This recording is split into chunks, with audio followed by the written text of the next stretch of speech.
और अगर आपको समस्या का हल निकालना है तो वो फाइनली बैठ कर ही निकाला जा सकता है। हम लोग के गांव समाज में जो बड़े बुजुर्ग थे वो ये कहा करते थे कि झगड़ा लड़ाई से आज तक किसी का फायदा नहीं हुआ। हम लोग इतना छोटे थे तब से बड़े हुए हैं तो यही सुन रहे हैं। और हमको ऐसा लगता है कि खान सर और रोशन सर को इस विवाद का मिलकर सॉल्यूशन निकालना चाहिए, लेकिन अब थोड़ा देर हो गया है। देर इस बात का हो गया है कि रोशन सर जेल चले गए और खान सर पे भी बहुत सारी इंक्वायरियां बैठी हुई हैं, लेकिन मेरा मानना है कि अभी भी कुछ बिगड़ा नहीं है, अभी भी सुलहनामा हो सकता है और चीजों को सुलझाया जा सकता है।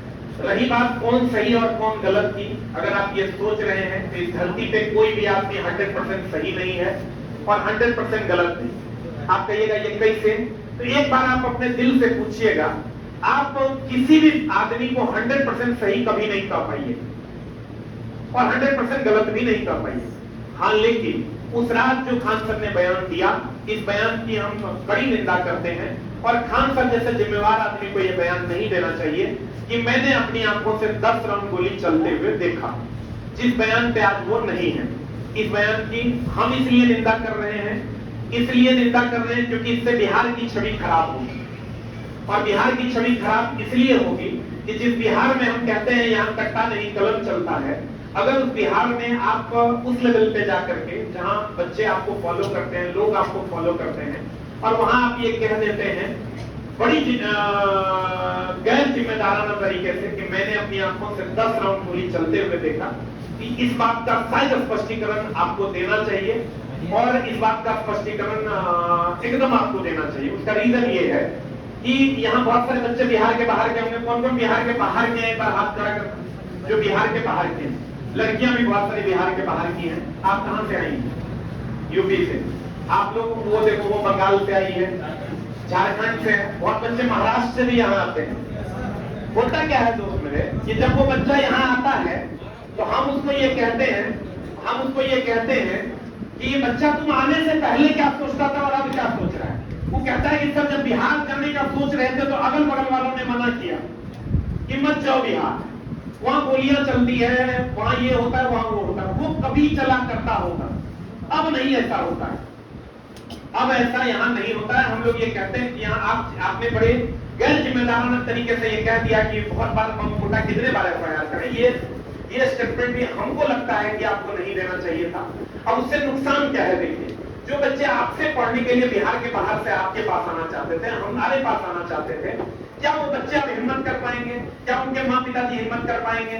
और बिहार की छवि कहीं ना कहीं थोड़ी सी खराब तो हुई है और ये बड़े जिम्मेदारी से आपको एक्सेप्ट करना चाहिए और आपको ये एक्सेप्ट भी करना चाहिए कि मैंने उस रात क्या देखा। अगर सच में आपने फायरिंग करते हुए देखा, इसका मतलब कहीं ना कहीं पुलिस को इस बात का जिम्मेदारी लेना पड़ेगा कि ये फायरिंग क्यों हुई और ये गोलियां कहां से आई।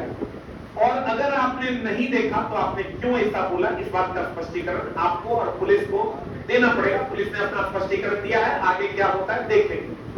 रही बात रोशन सर की, तो रोशन सर अभी जेल में है। उम्मीद करेंगे कि जल्द से जल्द जेल से वो बाहर निकलेंगे और हमारे बीच होंगे, क्योंकि दोस्त पता है हमको ऐसा लगता है, चाहे वो हम हैं, चाहे वो रोशन सर हैं, चाहे वो खान सर हैं, अगर हम आप और सब लोग या प्रदीप सर हैं या जीकेजीएस मस्ती वाले सर हैं, जगदेव मेरा स्टूडेंट है, पढ़ाता है, अच्छा पढ़ाता है, या दुर्गेश जी पढ़ाते हैं, बहुत सारे लोग, बहुत सारे ऐसे टीचर हैं जो बहुत अच्छा पढ़ाते हैं लेकिन हम लोग उसको नहीं जानते।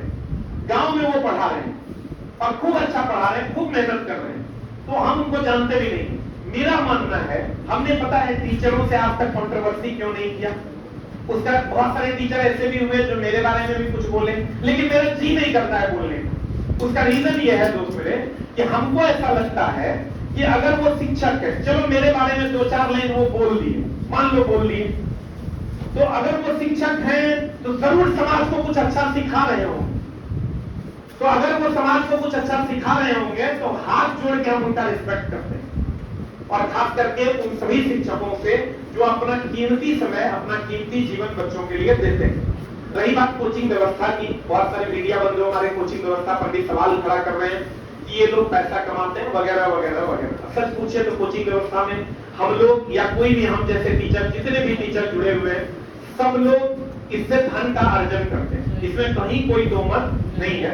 और हम लोग की कमाई ज्यादा होती है, क्योंकि जो इस फील्ड में 1 नंबर 2 नंबर 3 नंबर पर है उनके पास बहुत ज्यादा बच्चे हैं, और जो 5 4 5 नंबर पर है उनके पास कम बच्चे हैं। एक तो बच्चों को बहुत जगह पढ़ने का मौका मिला, और एक वो टीचर जो बहुत अच्छा कर पा रहे हैं वो अपने लिए बहुत अच्छा पैसा भी जनरेट करते हैं। तो इसमें कहीं कोई दो मत नहीं है, और इसको हम बहुत प्यार से एक्सेप्ट करते हैं। हाँ, लेकिन हम शिक्षक हैं, हमको इसकी मर्यादा नहीं भूलनी चाहिए। ये विवाद पोस्टर से शुरू हुआ था, बैनर पोस्टर से शुरू हुआ था, और हमको ऐसा लगता है, ये मेरा अपना मानना है, कि आप जैसे बड़े टीचरों को जो कि आप लोग हैं, आप बिना पोस्टर के भी रहिएगा तो उतने बच्चा जाएगा जितना पोस्टर लगा के जाएगा। ये मेरा अपना मानना है। तो इस बात पे तो विवाद होना ही नहीं चाहिए था। दूसरा बात कि बहुत सारे मीडिया बंधु हमारे ऐसा कहते हैं कि देखिए ये लोग जो है बच्चों को गलत तरीके से मैनिपुलेट करते हैं, ये करते हैं, वो करते हैं। तो हम आपको ये बता दें कि अगर आप हमारे मीडिया बंधु हैं, अगर आप ग्रेजुएट होंगे तो हमको लगता है आपके समकक्ष वाली डिग्री इन लोगों के पास भी है। ये सारे बुद्धिजीवी हैं। कितने बच्चे इसमें ग्रेजुएट हैं? तो क्या इन सभी ग्रेजुएट बच्चों को मूर्ख बनाया जा सकता है? इसका तो मतलब यही हुआ। और मेरा मानना है, अभी देखिए ये लड़कियां पढ़ रही हमारे क्लास में, हम ये नहीं कहते कि सबसे कम फीस में हम पढ़ाते हैं जो वो पढ़ाते हैं। सबका अपना अपना दायरा है फीस लेने का, सब अपने अपने हिसाब से फीस करते हैं। किसी की मजबूरी नहीं होती है कहीं एडमिशन लेने की, वो अपने मन से एडमिशन लेता है बच्चा, और सारे बच्चे ग्रेजुएट हैं। तो ये जो अभी बच्चे पढ़ रहे हैं, क्या आप लोगों का भी टेस्ट का फीस लगता है? लड़कियों का मेरे यहाँ दिव्यांगों का कोई फीस नहीं लगता, 1 रुपया। दिव्यांगों का किसी बैच में नहीं लगता, लड़कियों का टेस्ट में नहीं लगता। ऐसे ही वो लोग भी